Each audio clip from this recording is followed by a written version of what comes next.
তুমি আছো হৃদয়ের গভীরে,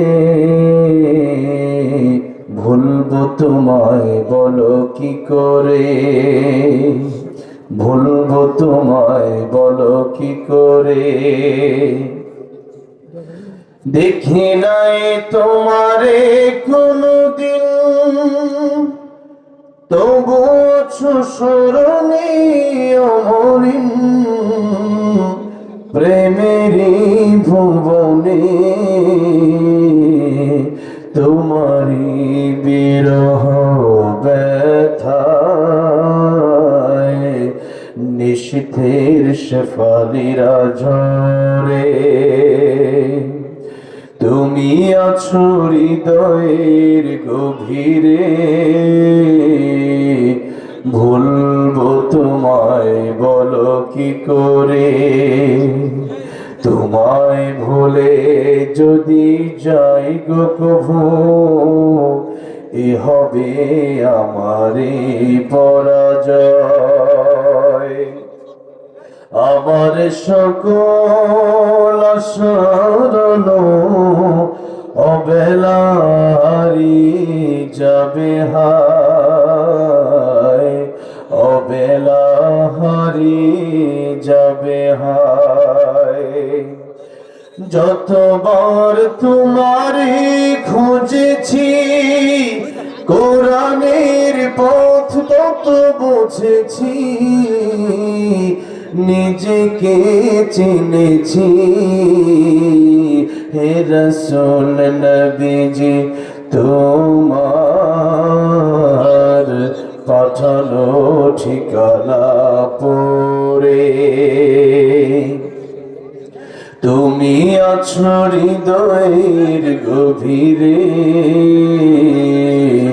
ভুলবো তোমায় বলো কি করে, ভুলবো তোমায় বলো কি করে। রাজবাড়ী জেলার পাংশা থানার অন্তর্গত শাহমিরপুর যুব সংঘের উদ্যোগে 18তম বার্ষিক এক বিরাট ঐতিহাসিক তাফসীরুল কোরআন মাহফিলের সম্মানিত শ্রদ্ধাভাজন সভাপতি খান মোহাম্মদ রায়হান সাহেব,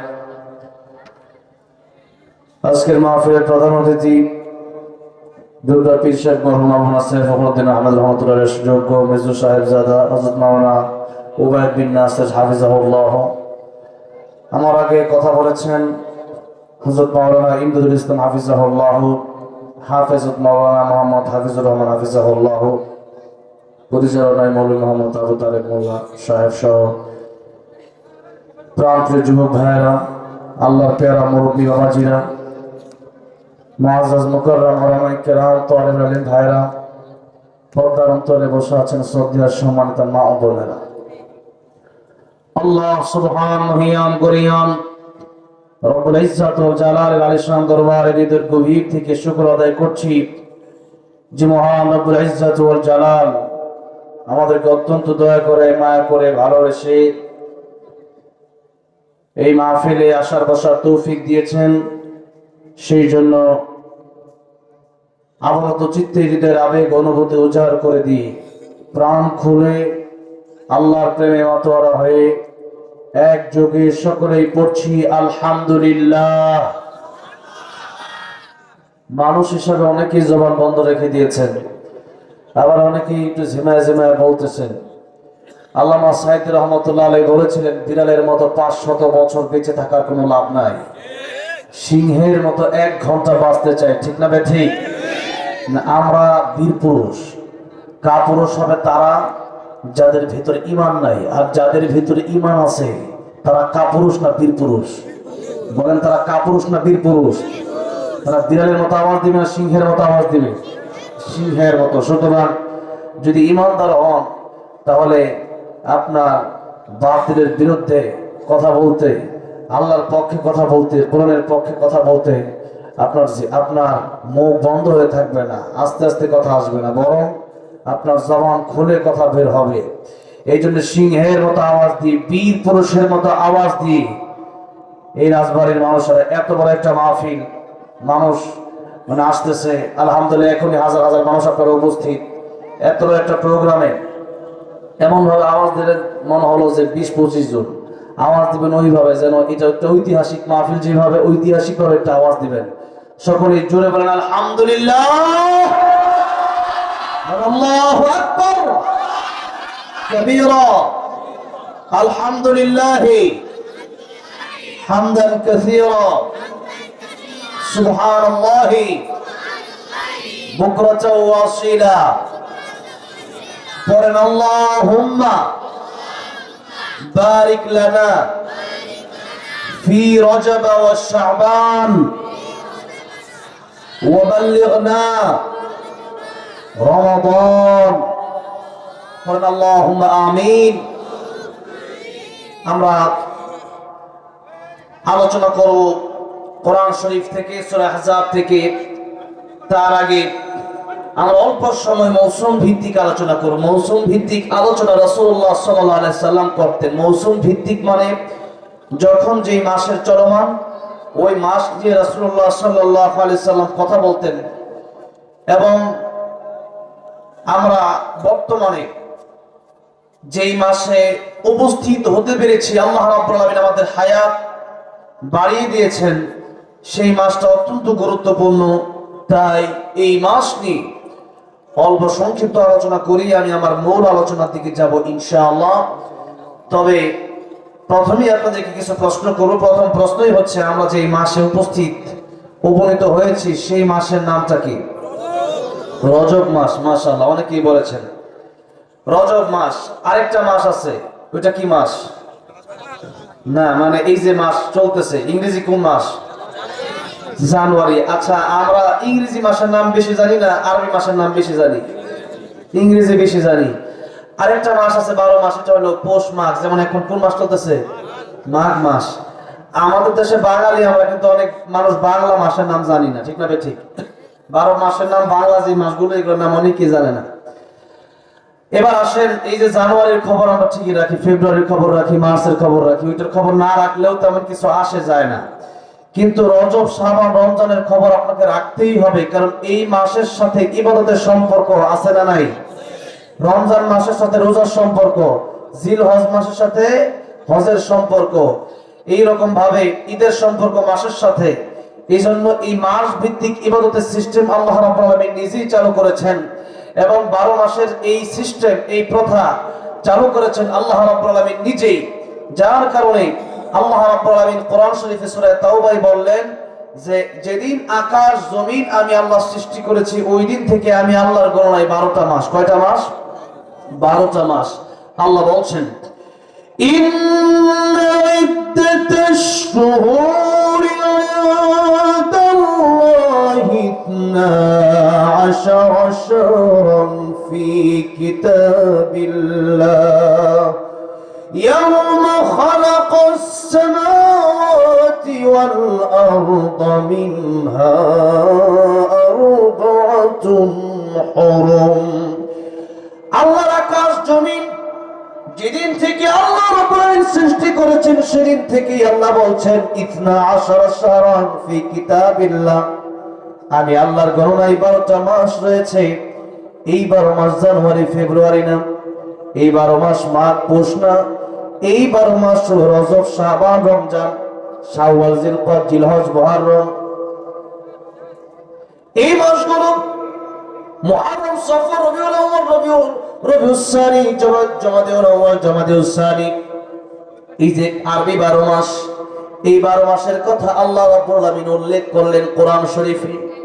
তার মানে মাস যে 12 মাসে 1 বছর হয়, এটা দুনিয়ার কোনো মানুষের সিস্টেম না, এটা আল্লাহরই সিস্টেম, এটা আল্লাহরই বানানো সিস্টেম। সুবহানাল্লাহ পড়ে। তার মানে আজকে ওয়াজ মাহফিল থেকে আপনারা জানতে, অনেকেই জানতেন না যে 12 মাস আসছে কোন জায়গা থেকে। সবাই জানতেন 12 মাসের উৎপত্তি কোন জায়গা থেকে হয়েছে? এখন জানলেন সূরা তাওবা থেকে। আল্লাহ রাব্বুল আলামিন বললেন 12 মাসের উৎপত্তি আমি আল্লাহ নিজেই এই 12 মাসের সিস্টেম করলাম, যাতে করে প্রত্যেক বছরিক ইবাদত আছে। বাৎসরিক ইবাদত আছে না? কোরবানি, রোজার ঈদ, রমজান, হজ, এই ইবাদতগুলো বাৎসরিক ভাবে আল্লাহ রেখে দিয়েছেন। মাস একবার আসে, একবার রমজান মাস আসে, আবার 1 বছর পরে আবার রমজান আসে, রজব মাস আসে, আবার 1 বছর পরে রজব আসবে। এরকম সিস্টেম আল্লাহ নিজেই করে দিলেন। এবার আল্লাহ রাব্বুল আলামিন বলছেন, এই 12 মাস স্বামী আল্লাহ রাব্বুল আলামিন সৃষ্টি করার পরেই রমজান তো এমনি শ্রেষ্ঠ মাস। রমজানের ব্যাপারে কোরআন শরীফে তো কথা আছে, শাহরু রমাদানাল্লাযী উনজিলা ফীহিল কুরআন। রমজান মাসে কোরআন নাযিল হয়েছে, এই মাস সবচেয়ে বেশি দামি। এরপরে আল্লাহ রাব্বুল আলামিন বললেন আরো 4টা মাসকে আমি সম্মান দিলাম, আরবাতুন হুরুম। আমি আল্লাহ আরো 4টা মাসকে সম্মান দিলাম এই 12 মাসের ভিতরে। রাসূল করিম সাল্লাল্লাহু আলাইহি সাল্লাম বললেন এই 4 মাসের 3 মাস হলো একসাথে, জিলকাদ, জিলহজ, মুহররম। আর একটা মাস আলাদা, রমজান মাসের আগের মাস এই মাসের নাম হলো রজব মাস। এই মাস অত্যন্ত গুরুত্বপূর্ণ মাস, যে মাসের ব্যাপারে আল্লাহ বললেন এই রজব মাসকে আমি আল্লাহ রাব্বুল আলামিন নিজেই সম্মান দিলাম। এই রজব মাস, যে মাসকে আল্লাহ রাব্বুল আলামিন নিজে সম্মান দিলেন, এখন এই মাসের নামই যদি আমরা না জানি, এই মাসকে আমরা সম্মান দিতে পারবো? এই মাসের নাম তো আগে আমাদের জানতে হবে। একজন মানুষ বিয়ে করবে, বিয়ে করার আগে পা মেলায় বসে আছে, হেলান দিয়া বসে আছে। হবু শ্বশুর আসছে, বলো তোমার হবু শ্বশুর এমনি সোজা হয়ে বসছে কেন? হবু শ্বশুর আসছে, তার মেয়েকে বিয়ে করবো কয়েকদিন পরে, উনি আমার হবু শ্বশুর, উনি আমার শ্বশুর হবেন, তাহলে ওনার সামনে তো এত ঠ্যাং মেলা এবার বসে থাকা যায় না, একটু সোজা হয়ে বসে। এই যে নড়াচড়া করলো, এটা হলো সম্মান দিল। কি দিল? সম্মান দিল। এখন শ্বশুর যে যিনি হবেন, ও যদি নাই জানে তাহলে কি সম্মান দিবে? এমনি তো চা খাইতেছে, বসে রয়েছে, কোনো ঠিক ঠিকানা, কিন্তু শ্বশুর যখন তো আসসালামু আলাইকুম যখন জানতে পারছে, আগে জানতে হবে, তারপরে আপনি সম্মান দেবেন। আমাদের এলাকায় একটা প্রবাদ আছে যে যে যাকে চিনে সে তাকে কিনে। তার মানে আপনি চিনতে পারলে জিনিস কিনবেন, না চিনলে তো আর কিনবেন না। কিনবেন না, চিনলে তো আপনি নিবেন না কোনো জিনিস। তো আগে আপনাকে চিনতে হবে যে জিনিসটা কি, তাহলে আপনি এই জিনিসের মর্যাদা বুঝবেন। তাহলে এই যে মাস, এটা আমাদের জানতে হবে, তাহলে আপনি এই মাসকে সম্মান দিতে পারবেন। আল্লাহ রাব্বুল আলামিন বললেন এই রজব মাসকে আমি আল্লাহ রাব্বুল আলামিন সম্মান দিলাম, সুতরাং এই মাসকে তোমরা সম্মান দাও। সম্মান দিতে হলে আগে আমাকে আপনাকে জানতে হবে কোন মাসকে আল্লাহ রাব্বুল আলামিন স্পেশাল মর্যাদা দিলেন। এখন রজব মাসকে আল্লাহ রাব্বুল আলামিন স্পেশাল মর্যাদা দিলেন। এই রজব মাস যখনই আসতো, রাসূল সাল্লাল্লাহু আলাইহি সাল্লাম কোন দোয়া পড়তেন? একটু আগে পড়লাম, আল্লাহুম্মা বারিক লানা ফি রজব ওয়া শাবান ওয়া বাল্লিগনা রমাদান। আয় আল্লাহ রাব্বুল আলামিন, রজব ও শাবানে আপনি আমাদেরকে বরকত দান করেন, আর রমজান পর্যন্ত আমাদেরকে আপনি পৌঁছায় দেন। কারণ এক মানুষ যদি একবার রমজান পেয়ে যায়, তার ভাগ্য খুলে গেল। একবার কেউ যদি একটা নফল ইবাদত করে রমজান মাসে, তাহলে ফরজের সওয়াব আছে না নাই? আর যদি একটা ফরজ করে, তাহলে কয়টা ফরজ করার সওয়াব? 70টা। সুবহানাল্লাহ পড়ে। আর যদি লাইলাতুল কদর পেয়ে যান, তাহলে তো ভাগ্য আরো ভালো। আল্লাহ বললেন লাইলাতুল কদরি খায়রুম মিন আলফি শাহর। এক রাত ইবাদত করবেন, আল্লাহ রাব্বুল আলামিন হাজার হাজার মাসের চাইতে বেশি সওয়াব আপনার আমলনামায় দিয়ে দিবে। এমন রাত, এমন অফার আল্লাহ পৃথিবীর কোন নবীর কোন উম্মতকে দেয় নাই, এই উম্মতকে দিলেন। কারণ এই উম্মতের হায়াত বড় কম। এই উম্মতের হায়াত বড় কম। আগের উম্মত বাঁচত 400 বছর 500 বছর, ইবাদত করতো বেশি, মিজানের পাল্লায় দেখা যাবে তাদের নামাজ বেশি, রোজা বেশি। কিন্তু আল্লাহ বলেন, ও আমার শ্রেষ্ঠ নবীর শ্রেষ্ঠ উম্মতেরা, তোমাদেরকে এমন একটা রাত দিলাম, জীবনে একবার যদি কেউ এক রাত পেয়ে যায়, হাজার হাজার মাস, কত হাজার মাস তা আল্লাহ ভালো জানে, হাজার হাজার মাস বেঁচে থাকলে যেই সওয়াব আমল করলে, যে সওয়াব হতো, এক রাত ইবাদত করলে সেই সওয়াব তোমাদের আমলনামায় দিয়ে দেবে। এটা তোমাদের বেলায়, কেবলমাত্র মুহাম্মদ রাসূলুল্লাহ সাল্লাল্লাহু আলাইহি সাল্লামের উম্মতের বেলায়। সুবহানাল্লাহ বলেন। ভাইরা বাবাজিরা, সেই মাস রমজানুল মুবারক আমাদের সামনে সমাগত আসতেছে। এখনই আমাদের প্রস্তুতি কিভাবে নিতে হবে? একে তো হচ্ছে রাসূলুল্লাহ সাল্লাল্লাহু আলাইহি সাল্লাম এই মাস পাওয়ার জন্য দোয়া করতেন। ইমাম আবু বকর জাসসাস রাহমাতুল্লাহ আলাইহি ওনার বিশ্ববিখ্যাত গ্রন্থ আহকামুল কোরআনে লিখেছেন, এই মাসে যারা বেশি বেশি আমল করবে, এই মাসে যারা গুনাহ ছেড়ে দেওয়ার চেষ্টা করবে, গুনাহ ছেড়ে দিবে, এই 4টা মাসে রজব, জিলকদ, জিলহজ, মুহররম, বাকি মাসগুলোতে আল্লাহ রাব্বুল আলামিন তাকে নেক আমল করার, বেশি বেশি নেক আমল করার তৌফিক দিবেন এবং গুনাহ ছেড়ে দেওয়ার তৌফিক দিবেন। সুবহানাল্লাহ পড়েন। এইজন্য এই মাসে বেশি বেশি নেক আমল করা।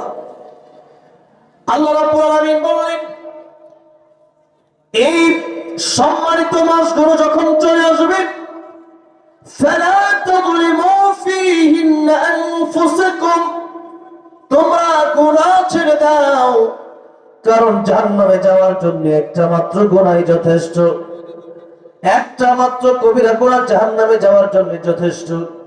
এই জন্য কবিরা গুনাহ যদি কেউ করে, তাওবা না করে মরলে জাহান্নামে যাওয়াটাই স্বাভাবিক। এই জন্য আল্লাহ বলছেন, এই মাস যখন চলে এসেছে তোমরা গুনাহ বন্ধ করে দাও। 1 নম্বর কথা হচ্ছে সম্মান বাড়ায় দিতে হবে। সম্মান বাড়াবেন কেমনে? সম্মান বাড়ানোর অর্থ হচ্ছে এই মাস সম্পর্কে আপনাকে জানতে হবে। এখন জানলেন, তার মানে আপনাকে মনে মনে ধারণা রাখতে হবে, এতদিন পর্যন্ত সুদের সাথে জড়িত ছিলাম, ঘুষের সাথে জড়িত ছিলাম, মদের সাথে জড়িত ছিলাম, ইয়াবার সাথে জড়িত ছিলাম, জিনার সাথে জড়িত ছিলাম, ব্যভিচারের সাথে জড়িত ছিলাম, মিথ্যার সাথে জড়িত ছিলাম, গীবতের সাথে জড়িত ছিলাম। রজব মাস যেহেতু চলে আসছে, এই মাসে এই গুনাহগুলো আর করা যাবে না, কারণ আল্লাহ রাব্বুল আলামিন এই মাসকে সম্মান দিয়েছেন। আমাকে ওই মাস, এই মাসে ওই রকম সম্মান দেখাতে হবে। এই মাসে যা মনে চায় তা করা যাবে না। বেশি বেশি ইবাদত করতে হবে, বেশি বেশি জিকির করতে হবে, বেশি বেশি কোরআন পড়তে হবে। এই মাসটা হলো ইবাদতের একটি মাস, গুনাহ ছেড়ে দেওয়ার মাস, তওবা করে ফিরে আসার মাস। তাই আল্লাহ রাব্বুল আলামিন বললেন, রজব মাসের বড় গুরুত্ব, এই মাসের গুরুত্ব তোমরা দাও, এই মাসকে সম্মান করো, বেশি বেশি নেক আমল করো, তোমরা গুনাহ ছেড়ে দাও। তাহলে আমরা এতক্ষণে আলোচনায় বুঝলাম, আমরা প্রাথমিকভাবে রজব মাসের আমল হলো বেশি বেশি দোয়া করো, আল্লাহুম্মা বারিক লানা ফি রজব ওয়া শাবান ওয়া বাল্লিগনা রমাদান। এই দোয়া যদি করেন, তাহলে মুফাসসিরিন কেরামগণ বলেছেন, আপনি যদি রমজান মাস নাও পান, আল্লাহ দোয়া কবুল করে যদি নেয়, তাহলে রমজান মাস পেলেই ইবাদত করলে যে সওয়াব হতো, রমজান মাস না আপনি যে পেলেন না, কবরে যাওয়ার পরে রমজান মাস না পেলেও আল্লাহ এই সওয়াব আপনার আমলনামায় দিয়ে দিবেন। জুড়ে বলেন সুবহানাল্লাহ। এই জন্য এই দোয়া পড়তে রাজি আছেন তো? আপনারা পারেন? সবাই পড়বেন বেশি বেশি। এটা হচ্ছে 1। 2 নম্বর, নেক আমল বেশি বেশি করা, গুনাহ এতদিন যা করেছেন তা ছেড়ে দেওয়া। এই 3টা কথা এই মাস সম্পর্কে বললাম। এবার আসুন সামনের দিকে যাই। সূরা আহজাবের 41 নম্বর এবং 42 নম্বর আয়াত আমি তেলাওয়াত করেছি। আল্লাহ রাব্বুল আলামিন বলেন, ইয়া আইয়ুহাল্লাযীনা আমানু যকুরুল্লাহা যিকরান কাসীরা। হে ইমানদারেরা, তোমরা আল্লাহর জিকির করো এবং বেশি বেশি জিকির করো। জিকির এটা একটা বড় ইবাদত। জিকির যে যত বেশি করবে, তার জান্নাতের মাকাম তত উচ্চ তবকায় হবে। সুবহানাল্লাহ বলেন। সব জান্নাত কি একরকম হবে? সব জান্নাত কিন্তু একরকম হবে না। আল্লাহ বলেন বেশি বেশি জিকির করো। এমনি তো জিকির আছে, সুবহানাল্লাহ, আলহামদুলিল্লাহ যদি পড়েন, তাহলে রাসূল করিম সাল্লাল্লাহু আলাইহি সাল্লাম বলেছেন, এই আকাশ থেকে জমিন পর্যন্ত যত ফাঁকা জায়গা আছে, সমস্ত ফাঁকা জায়গাগুলো আল্লাহ রাব্বুল আলামিন সওয়াব দিয়ে ভরপুর করে দিবেন। মুসা কালিমুল্লাহ, আল্লাহ রাব্বুল আলামিনকে একদিন জিজ্ঞাসা করলেন, আল্লাহ রাব্বুল আলামিন, আমাকে একটা আনকমন জিকির দাও। মুসা কালিমুল্লাহ আল্লাহ রাব্বুল আলামিনকে কথা বলার পর আল্লাহ বললেন, ও মুসা, তুমি বেশি বেশি এই জিকির করবা। জিকিরটা হলো লা ইলাহা ইল্লাল্লাহ, লা ইলাহা ইল্লাল্লাহ, লা ইলাহা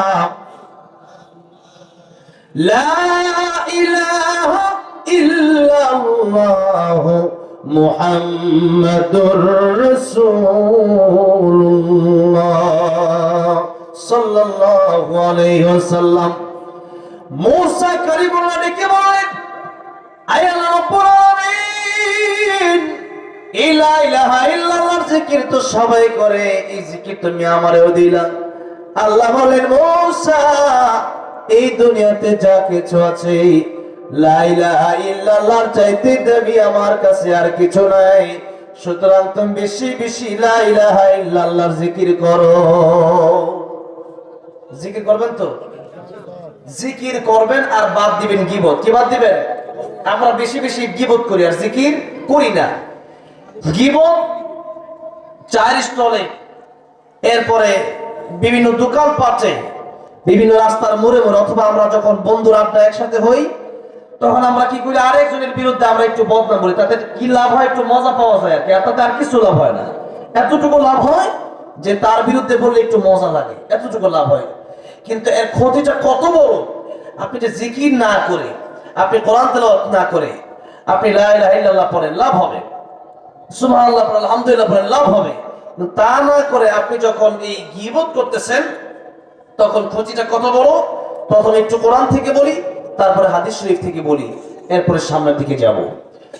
আল্লাহ রাব্বুল আলামিন বলেন সূরা হুজুরাত, ওয়ালা ইয়াগতাব বা'দুকুম বা'দা আইয়ুহিব্বু আহাদুকুম আন ইয়াকুলা লাহমা আখিহি মাইতান ফাকরিহতুমু। আল্লাহ বললেন, তোমরা একজন আরেকজনের বিরুদ্ধে গীবত করো না। আইয়ুহিব্বু আহাদুকুম, তোমাদের মধ্যে কেউ এমনটা কি পছন্দ করো, আইয়াকুলা লাহমা আখিহি মাইতা, যে তোমরা তোমাদের মৃত ভাইয়ের কাঁচা গোশত খাবা। আল্লাহ বললেন ফাকারিহতুমু, আমি আল্লাহ জানি তা তোমরা পছন্দ করো। কেউ কি কোনোদিন মৃত ভাইয়ের কাঁচা গোশত খেয়েছে? খাইছে? খায় নাই। আল্লাহ বলছেন এটাকে যেমন তোমরা পছন্দ করো, গীবত করা মানে মৃত ভাইয়ের কাঁচা গোশত খাওয়া, এত জঘন্যতম কাজ। এবার একটু হাদিসের দিকে যাব, লক্ষ্য করেন। ইমাম সুফিয়ান সাউরি রাহমাতুল্লাহ আলাইহি একদিন তার খাদেমকে ডেকে বলেন, ও খাদেম শোনো, কিছু টাকা পয়সা, সোনা দানা, কিছু অর্থ সম্পদ তোমার আমি দিলাম। এই অর্থ সম্পদ তুমি ওই লোককে দিয়ে আসবা যে লোক আমার বিরুদ্ধে গীবত বলে। খাদেম ডেকে বলল, হুজুর, আপনার বিরুদ্ধে বদনাম বলে, আপনার বিরুদ্ধে গীবত করে তাকে এত টাকা পয়সা আপনি দিলে, অথচ আমি না আপনার খাদেম, কষ্ট তো আমি আপনার জন্য করি, আপনি আমার কিছু টাকা পয়সা দেন, তা না দিয়ে তারা দিচ্ছেন কেন? হুজুর ডেকে বলছেন, ও খাদেম শোনো, ওই বেটা এত বড় উপকার আমার করে দিল, কিয়ামতের ময়দানে এত বড় উপকার আমার মা বাবা আমার জন্য করবে না। অথচ মা বাবার সম্মান কত! সূরা বানিসের আপনারা মা বাবার কথা যত আলোচকরা যখন আলোচনা করে তখন আপনারা শুনেই থাকেন যে আল্লাহ রাব্বুল আলামিন কোরআন শরীফ বিভিন্ন আয়াতেই বলেছেন, ওয়াকাদা রাব্বুকা আল্লা তা'বুদু ইল্লা ইয়্যা ওয়া বিল ওয়ালিদাইনি ইহসানা। আল্লাহর ইবাদতের পরে আল্লাহ কার খেদমত করতে বলেছেন? মা আর বাবার। নবীজি বলেছেন, মা আর বাবা এত দামি, মা আর বাবার দিকে যদি নেক নজর দিয়ে তাকাতে পারো, একবার তাকাবা, একবার তাকানোর কারণে এক একটা কবুল হজের সওয়াব হয়ে যাবে। সবাই সুবহানাল্লাহ বলেন না। হজ করা কি এত সহজ? বলেন, হজ করা কি সহজ না কঠিন? কঠিন। নবী নিজে বলছেন, আল হাজ্জু আল হাজ্জু, হজ হলো কষ্টকর। কে বলতেছেন? রাসূল কারীম সাল্লাল্লাহু আলাইহি সাল্লাম বলতেছেন, তিনি নিজে হজ হলো কষ্টকর। কারণ পৃথিবীতে যত ইবাদত আছে, যেমন কিছু ইবাদত আছে আর্থিক, কিছু আছে দৈহিক। আর্থিক ইবাদত, দৈহিক, এটা একটু আগে বলছেন। যেমন দৈহিক ইবাদত হচ্ছে নামাজ। নামাজ এটা আপনার দেহ দিয়ে আপনাকে পড়তে হবে, কপাল দিয়ে আল্লাহর কুদরতি কদমে সিজদা লাগায় দিতে হবে। আপনি একজন মানুষ ফজরের নামাজ পড়ে, তাকে আপনি 500 টাকা দিয়ে বললেন আমার নামাজটা তুমি পড়ে দিও, নামাজ হবে? নামাজ কিন্তু হবে না। নামাজ আপনাকেই পড়তে হবে। এটা দৈহিক ইবাদত। একটা হচ্ছে আর্থিক, যেমন যাকাত আপনার উপর ফরজ হয়েছে, মনে করেন 1 লাখ টাকা, তো আপনি চিন্তা করেন 1,00,000 টাকা যাকাত দেব, তো এত টাকা যাকাত না দিয়া 10 টাকা নামাজ পড়ে ফেলি, কি মনে করেন যাকাত আদায় হবে? ওইটা আর্থিক অর্থ দিয়ে করতে পারে। হজ এটা এমন একটা ইবাদত যেটা অর্থও লাগে আবার দেহও লাগে, এটাতে টাকাও দেয়। যেমন আমি এই বছর হজে যাওয়ার নিয়ত করছি, এখন মনে করেন হজ আমার মন চাইলে কিন্তু আমি রজব মাসে গেলে কিন্তু হজ হবে না। যেমন আগে আমি অনেকবার গেছি, বাইতুল্লাহ গেছি, মদিনাতুল মুনাওয়ারায় গেছি, তো যতবার আমি গেছি ততবার আমি উমরা করেছি। কি করেছি? উমরা। হজ হয় না। হজ করতে হলে নির্দিষ্ট সময় জিল হজ মাসে করা লাগবে। কোন মাসে? জিল হজ মাসে। তো জিল হজ মাস আসার আগে কিন্তু আমি হজ করতে পারবো না। সুতরাং উমরা করতে মনে করেন 1-1.5 লক্ষ টাকা খরচ করলে মোটামুটি যাওয়া যায় 1,20,30,000। আর হজ করলে মোটামুটি 5-6 লাখ টাকার মতো সাধারণতই প্রয়োজন। তো এখন হচ্ছে 5-6 লাখ টাকা দরকার। তো 5-6 লাখ টাকা কামানো সহজ না কঠিন? কঠিন। যেভাবে আপনি টাকা কামানো কঠিন। তো 5-6 লাখ টাকা দিয়ে আপনি হজে যাবেন, এই টাকা দিয়ে দিলেন তার মানে শেষ না কিন্তু। এটা আপনি অর্থ দিলেন, এবার দেহের কাজ শুরু। পাসপোর্ট অফিসে যান, ফিঙ্গারপ্রিন্ট দেন, পাসপোর্ট বানান, ভিসা করেন, ট্রাভেলসে যান, টিকিট করেন, বিমানে ওঠেন, লম্বা জার্নি করেন, এরপরে আপনি তোয়াফ করেন, সাই করেন, মিনায় যান, মুজদালিফায় যান, আরাফায় যান, কুরবানি করেন, অনেক কাজ। এত কাজ করার পরে আপনার হজ কবুল হইল কি হইল না তা কিন্তু জানা নাই। আর হজ করা যায় বছরে কয়বার? কয়বার? একবার। আর বলেন তো দৈনিক মা বাপের দিকে তাকানো যায় কয়বার? বলে না কয়বার? অনেকবার, অসংখ্যবার, মেলাবার তাকানো যায়, এতবার তাকানো যায়। আর আপনি মনে করতেছেন জীবনে যদি একবার কেউ হজে যেতে পারে, তখন মাইকিং করে। কি করে? মাইকিং। সবাইকে বলে যে আমি হজে যাচ্ছি। কোথায় যাচ্ছি? হজে যাচ্ছি। তুমি বলে দিও যে হজে যাচ্ছি। এখন ওই সময় ঠিকই বলে, কিন্তু ওইটা হজ থেকে কবুল হচ্ছে কি হচ্ছে না কিন্তু তা জানা নাই। কিন্তু নবী বলেন মায়ের দিকে একবার তাকাবা, বাপের দিকে একবার তাকাবা, তাকানোর সাথে সাথে কবুল হজের সওয়াব। এত সহজ ওয়াজ যদি আপনার না মানে তাহলে আর ওয়াজ কি শুনবেন বলেন? মায়ের দিকে তাকাইলে কবুল হজের সওয়াব, বাপের দিকে তাকাইলে কবুল হজের সওয়াব। সাহাবী জিজ্ঞেস করলেন, ইয়া রাসূলুল্লাহ, ইয়া হাবিবাল্লাহ, আপনি বলেছেন একবার তাকালে একটা কবুল হজের সওয়াব, আমি যদি 100 বার তাকাই কয়টা কবুল হজের সওয়াব হবে? নবী বলেন, সাবিরে, তাকাতে তাকাতে অস্থির হয়ে যেতে পারো, আমার আল্লাহ রাব্বুল আলামিন সওয়াব দেওয়ার বেলায় কোনো অস্থির হবেন না। তুমি যতবার তাকাবা ততবারই আল্লাহ তোমাকে সওয়াব দিবেন। এই তাকানোর কিছু অর্থ আছে। একটা হচ্ছে মায়ের দিকে হাসি মুখে কথা বলা, মায়ের দিকে নেক নজর দিয়ে তাকানো, মায়ের নজর দিয়ে তাকানো। আর একটা অর্থ হচ্ছে মা বাবাকে খুশি করা। কি করা? খুশি করা। মা বাবা যেভাবে খুশি হয় ওইভাবে খুশি করার চেষ্টা করা। আমার ভাইরা, আমার মা আর বাবা হচ্ছে অমূল্য সম্পদ। টাকা দিয়ে হজ করা যায় কিন্তু কবুল হয়েছে কিনা তা জানা যায় না। আর মা বাবার দিকে তাকালে কবুল হজে সওয়াব হয়। সুতরাং এই মা এই বাবার কদর করা দরকার। যদি বলেন আছে না নাই? অমূল্য, এটা কোনো মূল্য নাই। আমার ভাইরা, আমার বাবাজিরা, আল্লাহ বলেন আমার ইবাদতের পরে তোমরা পিতা মাতার খেদমত করো। তাহলে মা বাবার সম্মানটা যদি বলেন কম না বেশি? বেশি। আল্লাহ রাসূলের পরে এই মা বাবার সম্মান। কিন্তু ইমাম সুফিয়ান সাউরি রাহমাতুল্লাহ আলাইহি বলেন, ও খাদেম শোনো, যে ব্যক্তি আমার বিরুদ্ধে গীবত করলো, এই ব্যক্তি এত বড় উপকার আমারে করলো, কিয়ামতের ময়দানে এত বড় উপকার আমার মা বাবাও আমার জন্য করবে না। খাদেম ডেকে বলে, হুজুর কেমনে এটা সম্ভব? কেমনে মা বাপেও এত বড় উপকার করবে না কেমনে? এবার একটু লক্ষ্য করে দেখেন সূরা ইয়াসিন। আল্লাহ বললেন, ইয়াউমা ইয়াফিরুল মারউ মিন আখিহি ওয়া উম্মিহি ওয়া আবিহি ওয়া সাহিবাতিহি ওয়া বানিহি। কিয়ামতের ময়দান যেদিন শুরু হয়ে যাবে, ওই দিন পৃথিবীর মানুষগুলা 50,000 বছর কিয়ামতের ময়দানে দাঁড়ায় থাকা লাগবে। মাথার অর্ধ হাত উপরে সূর্য, আর পায়ের নিচে তামার জমিন, আটলান্টিক মহাসাগর, বঙ্গোপমহাসাগর, আরব মহাসাগর পার গোলা। সাগর তো থাকবেই না, সব আল্লাহ তাআলা বানায় দেবেন। পাহাড়গুলো সমতল করে দিবেন। এমন একটা কঠিন অবস্থায় সব নবীরা পর্যন্ত নফসি নফসি বলতে থাকবে, কেবলমাত্র একজন নবী, যে নবী বলবেন উম্মতি, তিনি হলেন রাহমাতুল লিল আলামিন। আল্লাহ নিজের ব্যাপারে বলেছেন আলহামদুলিল্লাহি রাব্বিল আলামিন। আল্লাহ যত সৃষ্টি আছে সমস্ত সৃষ্টি জগতের জন্য, দুনিয়া হোক পরকাল হোক, সমস্ত দুনিয়া এবং পরকাল উভয় জায়গার জন্যই আল্লাহ রাব্বুল আলামিন তিনি হলেন রব। আর আমার নবীর ব্যাপারে আল্লাহ রাব্বুল আলামিন বললেন ওয়া মা আরসালনাকা ইল্লা রাহমাতাল লিল আলামিন। ভাইরা আমার মুরব্বি ওয়াজরা বলতেছিলাম কিয়ামতের ময়দানটা এত ভয়াবহ হবে, সমস্ত নবীরা নফসি নফসি বলবে, একজন নবী বলবেন শুধু উম্মতি উম্মতি, কারণ তিনি দুনিয়ার জন্য শুধু রহমত নয়। আমার আল্লাহ বলেছেন আলহামদুলিল্লাহি রাব্বিল আলামিন, এই জগতের জন্য আমি আল্লাহ যেমন রব, পরকালের জন্য আমি আল্লাহ তেমন রব। আর আমার নবী এই জগতের জন্য যেমন রহমত, আর পরকালের জন্য তেমন রহমত।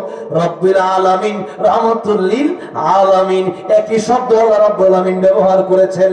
আল্লাহর ক্ষেত্রেও নবীর ক্ষেত্রেও আল্লাহ একটা শব্দ ব্যবহার করলেন, যে যে জায়গার জন্য আমি আল্লাহ রব, সেই সেই জায়গার জন্য আমার নবী রহমত। কারণ কিয়ামতের ময়দানে আমার নবীর উসিলার প্রয়োজন আছে না নাই? নবীর সুপারিশের দরকার আছে না নাই? এই জন্য ভাইরা বাবাজিরা, নবীর সুপারিশের যদি প্রয়োজন থাকে, আমার নবীর আদর্শ জীবনে বাস্তবায়ন করেন, আমার নবীর কথাগুলো জীবনে মেনে চলেন, আমার নবীকে আদর্শ মানেন। গায়ক গায়িকা আমাদের আদর্শ হতে পারে না, নায়ক নায়িকা আমাদের আদর্শ হতে পারে না, খ্রিস্টান খেলোয়াড় গুলো আমাদের আদর্শ হতে পারে না। আমাদের আদর্শ বিশ্ব নবী রাহমাতুল লিল আলামিন, তিনি আমাদের আদর্শ। যার চরিত্রের সার্টিফিকেট স্বয়ং আল্লাহ রাব্বুল আলামিন নিজে দিলেন, ওয়া ইন্নাকা লাআলা খুলুকিন আযীম। এত সুন্দর চরিত্র পৃথিবীতে আর কোন মানুষকে আল্লাহ রাব্বুল আলামিন দান করেন নাই। আমার ভাইরা, আমার বাবাজিরা, জীবনে যিনি একটা মিথ্যা কথাও বলেন নাই, দুষ্টুমি করে একটা মিথ্যা কথাও বলেন নাই। আর আমরা মিথ্যা কথা বলি কি বলি না? নামাজ, যে নবীজি বলেছেন জীবনের শেষ কথা নামাজ নামাজ, সেই নবীর এই কথার দাম আমরা কোথায় রাখলাম?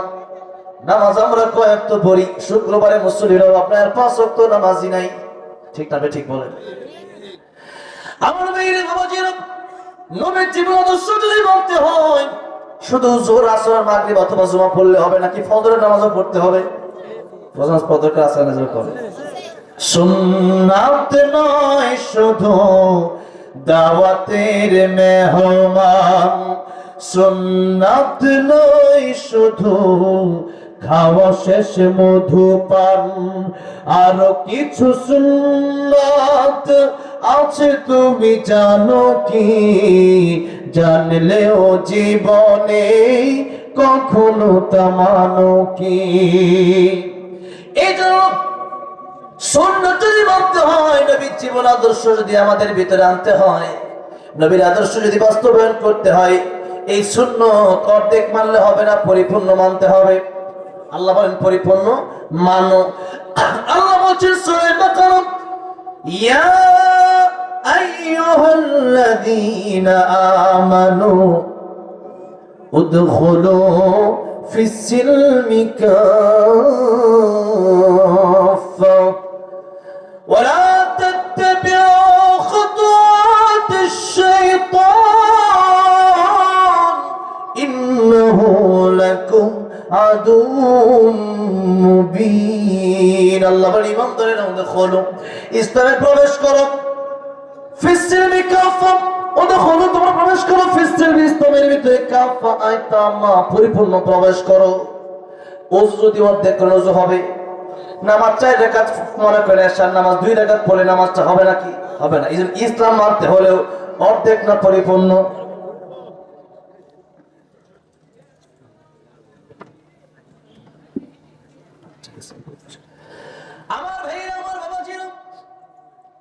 এই জন্য ইসলাম যদি মানতে হয় এই কথা মনে রাখতে হবে, আমার নবী যেভাবে বলেছেন ওইভাবে আমাকে চলতে হবে। কিছু মানলাম না তা হবে না। আমার ভাইরা, আমার বাবাজিরা বলতেছিলাম কিয়ামতের ময়দানে আমার নবী ছাড়া সবাই বলবেন নাফসি নাফসি, আমাকে বাঁচাও, আমার কি উপায় হবে, আজকে আমার কি উপায় হবে। সেই কিয়ামতের কঠিন ময়দানে আল্লাহ বলতেছেন তোমার ভাই কাজে আসবে না, বোন কাজে আসবে না, মা কাজে আসবে না, বাপ কাজে আসবে না। কি বললেন? ইয়াউমা ইয়াফিরুল মারউ মিন আখি ওয়া উম্মিহি ওয়া আবি। কার কথা এগুলা? আল্লাহর কথা। সূরা ইয়াবাসে আল্লাহ বলেন মা কাজে আসবে না, ভাই কাজে আসবে না, বোন কাজে আসবে না, বন্ধুদের কাজে আসবে না। মা বলবে আমার কোনো সন্তান নাই, কাউরে আমি চিনি না। সেই বিপদের দিনে মানুষের হক যারা মেরে খায় তাদের কিন্তু নিস্তার হবে না। মানুষের হক যদি কেউ মেরে খায় তাহলে তার নেক আমল তার অনিচ্ছা সত্ত্বেও তারে দিয়ে দেওয়া লাগবে। আর মানুষের হক খাওয়ার মধ্যে একটা হলো এই দুনিয়ার মানুষের টাকা পয়সা জমি জমা আত্মসাৎ করা, বোনের হক খাওয়া, ভাইয়ের হক নিয়ে নেওয়া, ইতিমের হক খাওয়া, মিসকিনের হক নিয়ে নেওয়া, যাকাতের টাকা খেয়ে মানে নিজের ব্যাংকে রেখে দেওয়া, এইগুলো হচ্ছে মানুষের হক খাওয়া। আরেকটা কথা আছে মানুষের ইজ্জত নষ্ট করা। এটার ব্যাপারে নবী বললেন গীবত যদি করো তোমাদের দুইটা ক্ষতি হবে, এটাও মানুষের হক নষ্ট করা। কিয়ামতের ময়দানে মা বাপ কাছে আসবে না, যে মা বাবার ব্যাপারে আল্লাহ এত কথা বললেন, যে মা বাবাকে আল্লাহ রাব্বুল আলামিন ওদের পরে সেই মা বাবার খেদমত করতে বললেন, ওই মা বাবার এত সম্মান, ওই মা বাবা কিয়ামতের ময়দানে একটা নেকি দিতে চাইবেন আল্লাহ বলেছেন। আর কিয়ামতের ময়দানে যারা একজন আরেকজনের বিরুদ্ধে গীবত করবে নবী বলেছেন তার দুইটা ক্ষতি হবে। কয়টা ক্ষতি? দুইটা ক্ষতি হয়ে যাবে। এক নাম্বার, নিজের নেক আমল তারে দিয়ে দেওয়া লাগবে, নামাজ তারে দিয়ে দেওয়া লাগবে, সালাম তারে দেওয়া লাগবে, কোরআন তেলাওয়াত তারে দিয়ে দেওয়া লাগবে। আর তার গুনাহ তাকে নিয়ে যে ব্যক্তি গীবত করলো তাকে নিয়ে তাকে জাহান্নামে যেতে হবে, তাকে জাহান্নামে পৌঁছে দেওয়া হবে। আমার ভাইরা, আমার বাবাজিরা, এই জন্য গীবত যদি করেন তাহলে আপনি বড় ক্ষতিগ্রস্ত হয়ে যাবেন। এই জন্য আমার ভাইরা, আমার বাবাজিরা, গীবত যদি করেন এটা আপনার জন্য অত্যন্ত ক্ষতিকর, কিয়ামতের ময়দানে জাহান্নামে যাওয়ার কারণ। আর জিকির যদি করেন তাহলে জিকিরটা আপনার জান্নাতে যাওয়ার কারণ হয়ে যাবে। আমার ভাইরা, আমার বাবাজিরা, এবার আসেন জিকির শব্দের কয়েকটা ব্যাখ্যা আমি বলে আলোচনা আমি শেষ করব। জিকির শব্দের 5টা প্রধানত ব্যাখ্যা লিখেছেন তাফসীরে কাবীরে ইমাম ফখরুদ্দিন রাজি রাহমাতুল্লাহ আলাইহি। কয়টা? জোর কয়টা? 5টা। এক নম্বরে, আর এই সবগুলো আল্লাহ নিজেই বর্ণনা দিচ্ছেন। আল্লাহ বলছেন ইন্না নাহনু নাযালনা যিকরা ওয়া ইন্না লাহু লাহাফিযুন। আল্লাহ বলছেন যে আমি জিকির নাজিল করেছি আর এই জিকিরের হেফাজত আমি আল্লাহ করব। কিন্তু এই তরজমাটা এভাবে লেখা হয় নাই। এই তরজমাটা লেখা হয়েছে কিভাবে? আপনি তাফসীরে কাবীর খোলেন, তাফসীরে মাআরিফুল কোরআন খোলেন, তাফসীর ইবনে কাসির খোলেন, তাফসীর কুরতুবী খোলেন, তাফসীরে মাযরি খোলেন, যে তাফসীরে আপনি খুলবেন তাফসীর খুলে দেখবেন যে এটাই লেখা যে আমি আল্লাহ কোরআন নাজিল করেছি আর কোরআনের হেফাজত করবেন কে?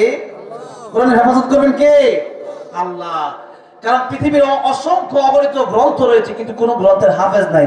একটা মাত্র গ্রন্থ, সেটা হচ্ছে কোরআন শরীফ। কোরআন শরীফের হাফেজ পৃথিবীতে আছে না নাই? কম না বেশি? এই জন্য নকুল কুমার বিশ্বাস হিন্দু হয়ে একটা গান লিখছে। কি গান বলবো? হিন্দু হয়ে কোরআন নিয়ে লিখছে, যদি আগুনে লেগে ধ্বংস